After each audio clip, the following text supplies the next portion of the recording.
अरविंद जी, आप जो बात गिरधीव सप्पल जी ने कि आप उससे सहमत है क्योंकि आपकी पार्टी का आरोप है, एक आरोप यह कि 2000 करोड़ का घोटाला है, समित पात्रा जी ने कहा ये 5000 करोड़ का घोटाला है, वो तो कह रहे हैं सब काल्पनिक है। आशुतोष जी, ये डिबेट शुरू हुआ 10 बजे और अभी 10:12 हो रहा है। 1 मिनट आपने ओपनिंग की, 11 मिनट गुरदीप भाई बोले। नहीं 4 मिनट मैंने बोला, 4 मिनट मैंने बोला, आप 7 मिनट बोलिए, कोई दिक्कत नहीं है, आप आराम से टाइम लीजिए, मुझे कोई प्रॉब्लम नहीं। मैं 7 मिनट भी बोलता, लेकिन मेरे मन में है आदरणीय राहुल जी इस पर क्या बोलेंगे और यशोवर्धन जी क्या बोलेंगे, उसको मैं सुनूं फिर कोई कमेंट दूं। लेकिन प्रत्युत्तर में केवल 3 बिंदु मैं कहना चाहूंगा। एक तो गुरदीप भाई ने ये कहा कि भारतीय जनता पार्टी से सोनिया जी ने 2-2 बार सत्ता छीना।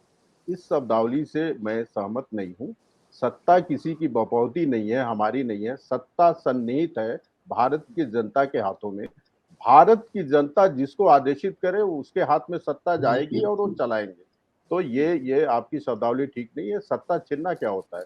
जिसको जनता आदेश देगी वो सरकार में आएगी, वो पार्टी, नंबर 1। दूसरा, आपने कहा आदरणीय सोनिया जी के, विजय त्रिवेदी जी नमस्कार, आदरणीय सोनिया जी के बारे में कि उनका संस्कार और कल्चर ऐसा है कि भारतीय नारियां भी उनकी बराबरी नहीं कर सकती है। इसमें मुझे घोर आपत्ति है। सोनिया जी भारतीय संस्कृति का पालन करती हैं, इसके लिए उनका अभिनंदन, इसके लिए उनको बहुत बहुत धन्यवाद।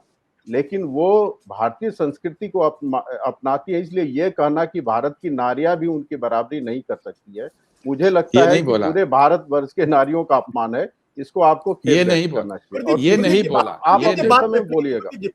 गुरदीप जी इतना लंबा बोला आपने, मैंने बीच में कभी नहीं बोला। तीसरा पॉइंट में मैं बात पूरा करूंगा। इन्होंने नेशनल हेराल्ड केस का जो कहा कि ये चुच्चू का मुरब्बा है और भाजपा पे आरोप लगाया, इसका मैं कोशिश करता हूं शार्ट और सिंपल जवाब दूं।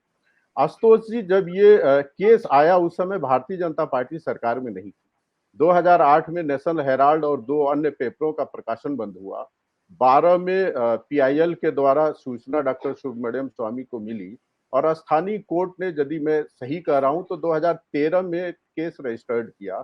उस समय हम दूर दूर तक कहीं केंद्र में सरकार में नहीं थे और न तो दिल्ली में थे न केंद्र में थे, और आपने स्थानीय कोर्ट में जाके तगड़ा अपोज किया कि एफआईआर होना ही नहीं चाहिए, मुकदमा बनता नहीं है। लेकिन स्थानीय कोर्ट मानता है, जिसको आप चुच्चू का मुरब्बा कहते हैं, कि आदरणीय सोनिया जी और राहुल जी के खिलाफ पर्याप्त साक्ष्य और केस चलने के लिए पर्याप्त आधार है।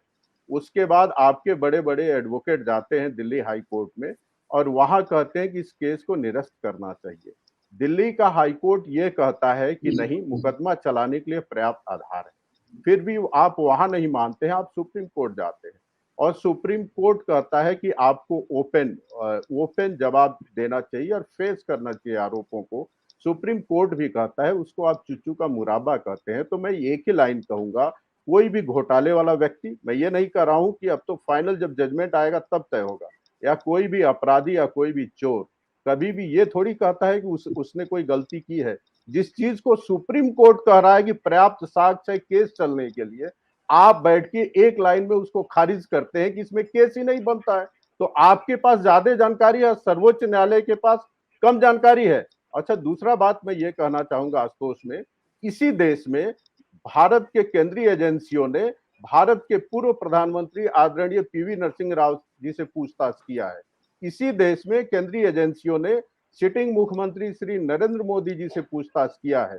और राघवन जो एसआईटी कमेटी के चेयरमैन थे, उनकी पुस्तक पढ़िएगा, उन्होंने नरेंद्र मोदी की प्रशंसा की है कि जितने भी प्रश्न पूछे गए नरेंद्र मोदी जी ने जवाब दिया, और घुमा फिरा के नहीं, सीधे सीधे जवाब दिया, और कभी भी जवाब देने से बचने की कोशिश नहीं की। न भारतीय जनता पार्टी ने उस मुद्दे पे कोई आंदोलन किया। आपको यदि लोकतंत्र में विश्वास है और आपने इतने ही दूध के धुले हैं, पाक साफ है, तो कोई केंद्रीय एजेंसी बुलाती है तो आपको जाके उसके सवालों का जवाब देना चाहिए और अपने कार्यकर्ताओं से कहना चाहिए कि इस इश्यू पे कोई हंगामा नहीं होना चाहिए, एजेंसी ने बुलाया है तो हम जाके जवाब देंगे। और आपको विश्वास होना चाहिए कि आप पाक साफ है तो जवाब देने में दिक्कत क्या है, फिर पूरे देश में आप हंगामा क्यों खड़ा कर रहे हैं, इसका आपके पास जवाब नहीं है। और जो ये आप हंगामा खड़ा करते हैं और सहिष्णुता दिखाते हैं, ये सिद्ध करता है कि कहीं ना कहीं दाल में कुछ काला है। काला नहीं है तो इतना घबराने की जरूरत नहीं है आपको। सत्य हिंदी का ऐप डाउनलोड करें गूगल प्ले स्टोर पर।